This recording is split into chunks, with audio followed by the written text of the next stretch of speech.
How would you feel if you were abandoned by your father? 1 in 4 children in the United States are fatherless. The consequences of growing up without a father are teen pregnancies, low self-esteem, an ache for a man's attention and love, as well as a tendency to grow up bitter and have cynical feelings about men. I decided to examine these issues by interviewing Mariette Monpierre, a filmmaker who made a biographical film about her search for her father, who abandoned her at a young age. Because this is autobiographical, the film has a lot of similarities with my own story. In reality, when I first met my father, I called his house and a woman answered the phone and I said, "Hi, my name is Mariette Monpierre. I was told that so-and-so is my father."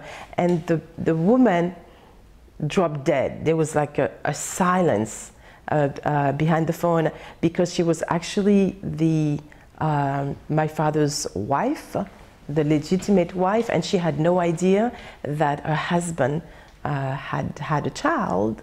The film made me sad because she went all the way to the island of Guadeloupe to find her father and he rejected her. I saw him only a few minutes and he told me this, he had this horrible line and he said, "With a kinky hair like yours, you cannot possibly be my daughter."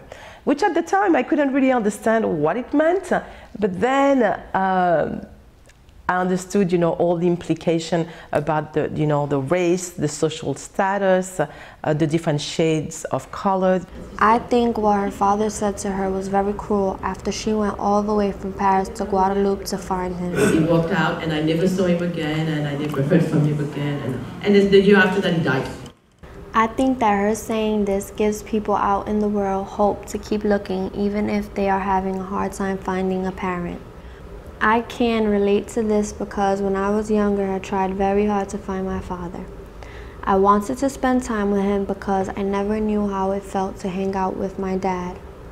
It made me feel empty, so when I was older, I began to search for him on the internet.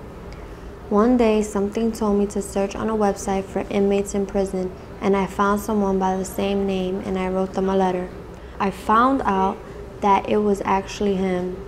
When he was released from prison, he came to my house and we went out for ice cream. It made me happy. There are many similarities between Mariette Monpierre's story and mine.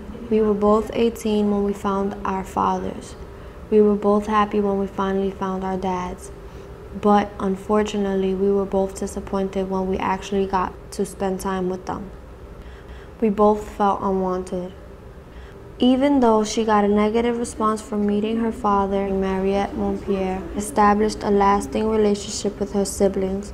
For me, after establishing a relationship with my father, he still remains in my life, but he never stays around long enough to get to know me.